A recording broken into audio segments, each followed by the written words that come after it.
Bonjour à tous, ravi de vous retrouver pour un nouveau Call Case. Aujourd'hui, je vais m'intéresser à l'affaire Zoé Snooks. Mais avant tout, si ce genre de vidéo, si des Call Cases revisités par la voyance vous intéressent, n'hésitez pas un seul instant, abonnez-vous. Et puis vous pouvez soutenir la chaîne avec le lien Tipeee qui se trouve dans la description de la vidéo. La chaîne a besoin de soutien pour continuer à exister, pour continuer à avancer. Vous avez des suggestions, des idées? N'hésitez pas à m'en faire part, à me contacter sur ma boîte mail et exclusivement sur ma boîte mail utervoyant@gmail.com. Alors cette affaire Zoé Snooks. C'est l'histoire d'une jeune Belge qui part en randonnée avec son mari. Zoé Snooks est décédée après une chute mortelle d'environ 50 mètres. Au départ, tout semblait indiquer qu'elle avait été victime d'un accident, mais maintenant la justice n'en est pas si sûre. Remontons le temps. Le mardi 2 novembre 2021, Zoé Snooks, une jeune femme originaire de Merhout, dans la province d'Anvers, avait perdu tragiquement la vie dans les Ardennes alors qu'elle se baladait avec son mari Yuri. Alors que ce dernier avait voulu la prendre en photo, à sa demande à elle, sur le rocher du Hérou, à Nandrin, avec ses deux chiens, la jeune femme avait glissé et avait fait une chute d'une 50aine de mètres. Le mari raconte qu'il a tourné la tête et quand il a regardé à nouveau vers son épouse, elle avait disparu. Il avait compris immédiatement qu'un drame s'était passé. Les secours qui étaient intervenus sur place, dont les plongeurs et des membres du GRIMP, avaient cherché la jeune femme pendant 1h30 avant de découvrir son corps sans vie sur les berges de l'Ourthe. La famille de Zoé a rapidement douté de la version de son mari. Il semble que la relation entre le couple ait connu des difficultés depuis un certain temps.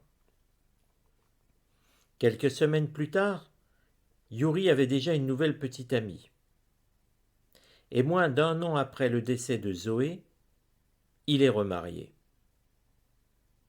À partir de là, la famille a déposé une plainte avec constitution de partie civile auprès du juge d'instruction. Des investigations supplémentaires, de nouveaux éléments, ont récemment émergé, conduisant le juge d'instruction à donner l'ordre d'arrêter Yuri. Alors, bien sûr, on peut toujours se dire, le mari a menti. Peut-être. Mais il y a quand même beaucoup de facteurs qui plaident en sa défaveur. Cette histoire de remariage et de nouvelle petite amie très rapidement après le décès de Zoé, mais aussi une déclaration, celle de l'employeur de Yuri, qui aurait reçu un coup de fil quelques heures après le décès de Zoé, en tout cas après la disparition de Zoé, et Yuri lui aurait dit « ils ne la retrouveront pas », vraisemblablement en parlant des secours. Et puis, après les investigations, Yuri est retourné sur place. Et il aurait retrouvé sur place, à nouveau, j'emploie le conditionnel, parce que bien sûr tout ne dépend que de sa parole, il aurait retrouvé le téléphone portable et la montre connectée de Zoé, en haut de la falaise. Alors bien sûr, on peut se poser la question, comment le téléphone, alors qu'elle cherchait à faire un selfie, a-t-il pu rester en haut de la falaise? Peut-être, mais la montre connectée, c'est un objet que chacun porte, en tout cas pour les gens qui veulent le rester connecté, à son poignet en permanence. Et donc vous voyez que quelque part, entre déclaration et objet retrouvé de Yuri, ça fait beaucoup, et que forcément, il a perdu toute crédibilité. Mais peut-on imaginer que Yuri soit assez bête, et désolé de le dire ainsi, pour lui-même amener des éléments de preuve contre lui? Ou a-t-il eu suffisamment d'ego, d'arrogance, pour ramener des objets en se disant que les enquêteurs seront trop bêtes pour faire un rapprochement avec lui? Car cette histoire de montre connectée est extrêmement curieuse. S'il est coupable, pourquoi la ramener? Pour fanfaronner? S'il est innocent, effectivement, il ramène un objet qui dirige toute accusation vers lui.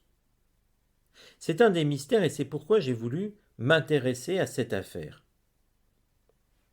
A-t-on affaire, et désolé de le dire ainsi, à un idiot, un assassin idiot qui donne les preuves pour se faire inculper? Ou a-t-il agi en toute bonne foi, ramenant des objets sans comprendre que ces objets allaient l'incriminer? Je vous propose de regarder tout de suite, avec les oracles, l'envers de cette affaire. Alors dans cette affaire, on ne va pas regarder qu'est-ce qui s'est passé, on le sait. Ce qui s'est passé est simple, Zoé est tombée et a fait une chute mortelle. Mais ce que l'on peut regarder, eh bien, c'est de voir les relations entre Zoé et Yuri. Et donc poser la question à l'oracle ainsi. Quels étaient les sentiments de Yuri pour Zoé? Quels étaient les sentiments de Zoé pour Yuri?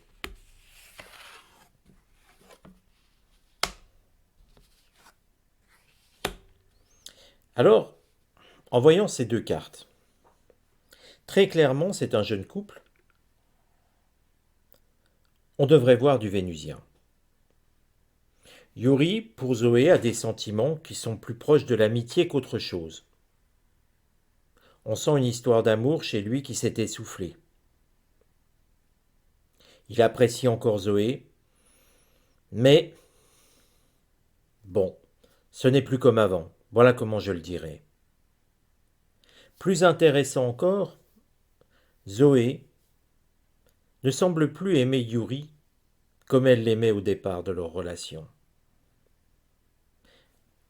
La relation a changé, c'est la carte du changement, c'est une carte mercurienne, et même la façon de communiquer n'est plus la même. Tout n'est plus aussi fluide. Alors bien sûr, en regardant ces deux cartes, on se dit, c'est mal barré. C'est mal barré pour Yuri parce que ça va conforter les déclarations des parents de Zoé disant que le couple n'allait plus bien. Alors certes, on n'est pas sur des cartes martiennes, mais quand même, on sent bien que la distance s'est installée dans le couple. Ce n'est plus l'amour qu'ils avaient avant. Les parents de Zoé, observant ça d'un œil extérieur, peuvent légitimement se dire le couple ne fonctionne plus comme avant. Pour l'instant, on ne peut rien dire de plus. Mais continuons à fouiller. Et surtout, on va regarder quelles étaient les intentions de chacun. Est-ce que l'un ou l'autre avait envie de renouer ou de se séparer? Parce que dans le cadre d'une séparation, bien sûr, On sait tous que la jalousie, la possessivité, ce sont des émotions qui font faire des âneries. Alors regardons comment Yuri se projetait avec Zoé. Et comment Zoé se projetait avec Yuri.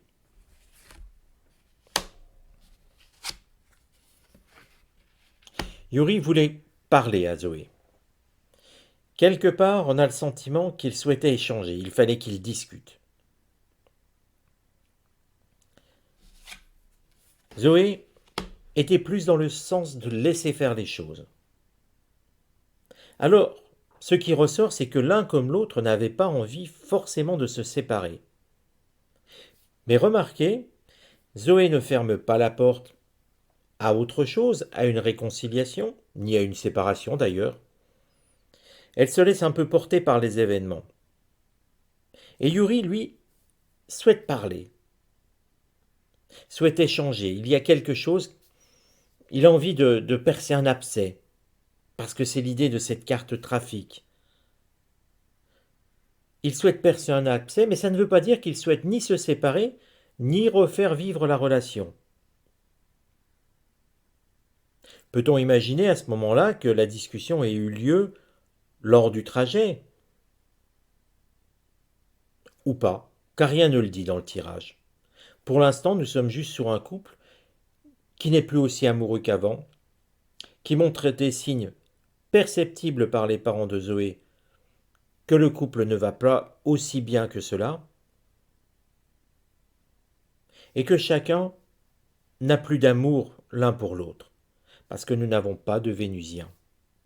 Et c'est important si vous faites vous-même des tirages, si vous travaillez sur les arts ésotériques, que vous vous intéressez à reprendre des cold cases. C'est intéressant de voir comment elles bougent les choses, comment elles évoluent. N'hésitez pas à faire des tirages comme je le fais, avec une carte, une question, une carte, et de voir ce qui apparaît. Et de voir aussi ce qui est sous-entendu, qui n'apparaît pas, mais qui laisse interrogatif. Et maintenant, on pourrait voir, eh bien, pour Yuri, est-ce qu'il connaissait cette personne avec qui il s'est marié moins d'un an après la disparition de Zoé? Est-ce qu'il la connaissait avant? Quels étaient leurs liens? Vous voyez, ainsi vous remontez petit à petit le fil des événements. Quel était le lien entre Yuri et la personne avec qui il s'est marié moins d'un an plus tard, après le décès de Zoé?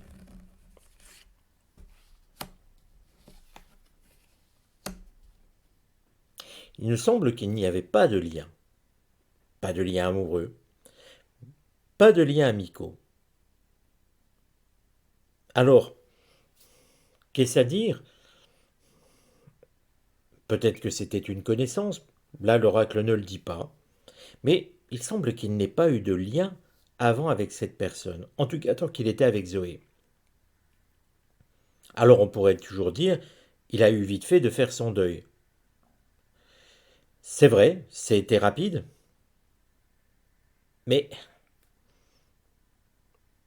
mais peut-être que cela peut s'expliquer, je me fais l'avocat du diable, bien sûr. Cela peut s'expliquer parce que les sentiments n'étaient plus là, et que dans ce cas-là, les sentiments amoureux ne retiennent plus Yuri. C'est en tout cas l'hypothèse que nous laisse entrevoir l'oracle de Béline. Alors maintenant, ce fameux jour, parce que la question va être de voir comment Yuri a-t-il agi avec Zoé au bord de cette falaise. Et je vais poser la question ainsi, comment a évolué la situation entre Zoé et Yuri au bord de la falaise le jour de la chute de Zoé? Vous voyez que la question est très précise. On peut voir ainsi apparaître s'il y a eu dispute, s'il y a eu acte de violence, ou rien, ou accident. Alors très clairement, si nous avons du martien ici et ici, voir du lunaire, il faudra voir quelle carte ressort. Et voir cette carte qui va en opposition. La carte héritage sous-entend que, quelque part, et vous voyez, je vous disais que Yuri avait envie de discuter, parler, communiquer pour, ça ne disait pas dans la carte s'il souhaitait parler pour se séparer ou parler pour revenir en arrière. Là, quelque part, la carte héritage, qui est une carte jupitérienne, sous-entend que Yuri, eh bien, souhaitait reprendre la relation, avoir une forme de retour en arrière sur la relation, retrouver peut-être tout simplement les moments de bonheur, d'apaisement qu'il y avait entre eux.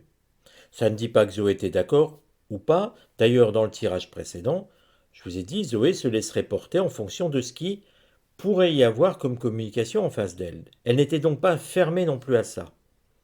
À partir de là, on peut se demander si Yuri parle de reconstruire leur couple, alors que Zoé n'est pas fermée à la discussion, pourquoi aurait-il poussé Zoé? Voyons. Rien ne va contre. Dans cette relation entre Zoé et Yuri au moment où ils sont sur la falaise, il n'y a rien qui va contre.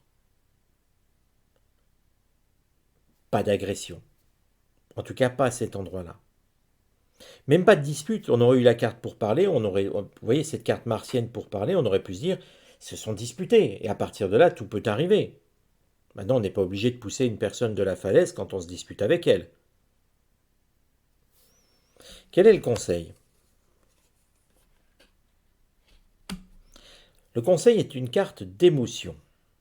C'est une carte lunaire qui suggère de faire ressortir les émotions que l'on a au fond de soi, au fond des tripes.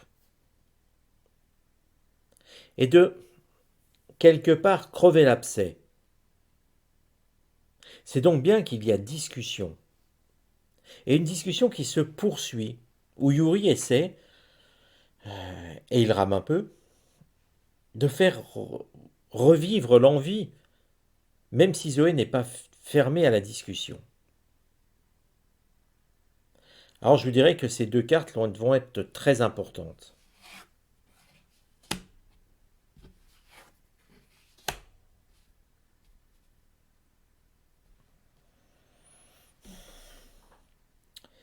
Alors très clairement, vous voyez, on n'a pas de carte martienne, on n'a pas de carte lunaire. Comme je vous l'ai dit, carte martienne ou lunaire aurait pu montrer une agression de la part de Yuri sur Zoé. Là, nous n'avons rien. Mais quelque part, nous avons une carte mercurienne. On a l'impression que tout le temps jusqu'au moment du drame, les deux personnes se sont parlé, ont échangé, ont essayé de se convaincre, de parler. Vous voyez, mais il n'y a pas d'agression là-dedans. Mais par contre, cette carte me gêne beaucoup. Je vais vous dire pourquoi, c'est tout simple. Au moment où je l'ai retournée, j'ai eu une sensation bizarre. Peut-être l'avez-vous ressenti. Cette carte, regardez-la bien. Je vous laisse un petit peu, vous aussi, voir ce que vous ressentez en la voyant. N'oubliez pas la question, elle est simple. Elle demande en fait comment en haut de la falaise une situation a évolué entre Yuri et Zoé. On a l'impression déjà d'un secret. Le cloître montre quelque chose qui ne doit pas être dit, ou plutôt qui ne sera jamais dit. Là encore, un mauvais point pour Yuri. Ça sous-entend que très clairement, il n'a pas dit la vérité. Sinon, ça ne serait pas un secret. Il y a quelque chose qu'il n'a pas dit, mais il n'a pas non plus, d'après les cartes, poussé Zoé. J'ai plutôt le sentiment, Zoé voulait faire une photo, un selfie, et que quand il dit qu'il a tourné la tête et que ensuite, en retournant la tête, Zoé avait disparu, j'ai le sentiment que ce n'est pas tout à fait ça, que ça ne résume pas ce qui s'est passé. Zoé a pris des risques. J'ai l'impression que Zoé a pris quelques risques pour prendre cette photo, en allant trop près du bord. Et que Yuri a laissé faire le destin. Yuri ne lui a pas dit qu'elle prenait trop de risques à ce moment-là. Zoé a mis son pied trop au bord, et certes, elle a glissé, c'est vrai. Mais Yuri a laissé faire. Et je pense que c'est là que réside le point de tout ça. Parce qu'en réalité, il n'y a pas vraiment d'agression, non-assistance à personne en danger, peut-être. Mais je n'ai pas le sentiment que Yuri a volontairement poussé Zoé. Mais qu'il a laissé Zoé chuter, sachant que les conséquences, bien sûr, il ne s'agit pas de minimiser ce qu'il a laissé, ce qu'il allait faire, ce qu'il a laissé faire. Mais vous voyez qu'il y a toute une nuance très subtile, qui pourrait expliquer pourquoi il dit avoir regardé ailleurs.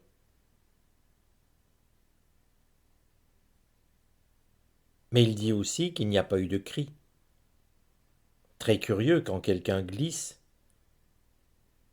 mais même quand quelqu'un est poussé, il y a un cri. Ça, c'est un point à élucider, à réfléchir. Et je vous avoue, je n'ai pas la réponse, car la réponse n'apparaît pas là. Mais on a l'impression que oui, Zoé a voulu trop bien faire avec son selfie. Yuri était là, mais tu peux reculer, j'imagine les mots, tu peux encore reculer jusqu'au moment où elle ne pouvait plus et qu'elle a glissé.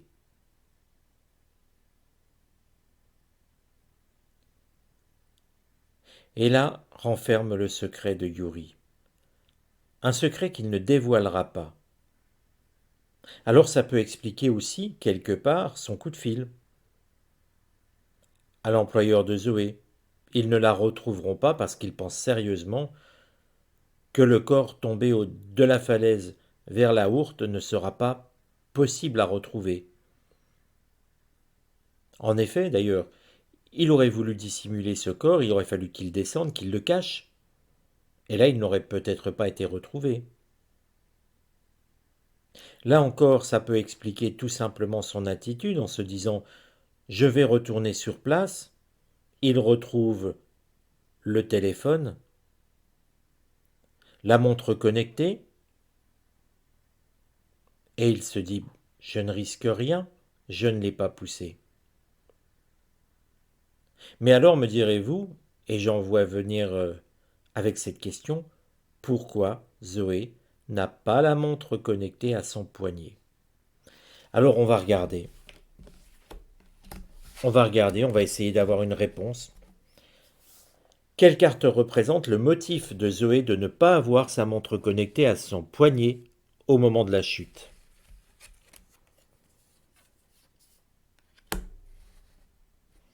Et nous avons une carte solaire, pensée amitié. On a l'impression que quelque part, j'ai l'impression que la montre la gênait à ce moment-là pour prendre le selfie. La montre lui faisait-elle un reflet dans les yeux? Le reflet d'un rayon de soleil, même si c'était au mois de novembre? On a l'impression que quelque chose se reflétait dans cette montre à ce moment-là. Cette montre symbolisée par la fleur et le soleil qui vient frapper cette montre. Zoé étant au milieu. C'est en tout cas ce qui m'évoque cette carte. Et à partir de là, elle a préféré ôter et poser par terre sa montre connectée et son smartphone, son téléphone. Puisque n'oubliez pas, c'est Yuri qui a pris la photo. Et c'est là toute l'ambiguïté. Elle voulait un selfie. En réalité, selfie, c'est vrai qu'on a toujours tendance à dire c'est moi qui prends la photo du selfie. Mais j'ai le sentiment que vous voyez, elle a pris un selfie. Elle a réussi ce selfie. En fait, si on remet tout dans l'ordre, elle a pris son selfie, elle a ôté sa montre avec son selfie, en prenant son selfie. Elle avait donc son téléphone dans la main. Yuri, elle lui a dit, je vais en prendre une de photo. Auquel cas, elle a posé son téléphone par terre. Yuri lui a dit, tu peux reculer encore. Tu te fondras mieux dans le décor. Et c'est là que le drame est intervenu. Voilà aussi pourquoi, finalement, montre et téléphone ne sont pas abîmés par la chute. Parce qu'il n'y a pas eu de chute. Zoé aurait pu très bien s'approcher du bord et les lâcher de peur, en tout cas le téléphone, auquel cas le téléphone aurait été abîmé, cassé, l'écran explosé. Sur les rochers, ça ne pardonne pas. Il n'en est rien. Et de toute manière, la montre aurait resté à son poignet. Et vous voyez bien que quelque part, ce scénario est bien plus plausible. Alors, que dire? Coupable ou pas coupable? C'est à la justice de trancher. Mais Yuri a bien un lien avec ce qui est arrivé à Zoé. Si cette histoire vous a intéressé, je vous encourage à vous abonner, comme je vous l'ai dit. N'hésitez pas à mettre votre commentaire et je vous donne rendez-vous à très bientôt pour une nouvelle vidéo.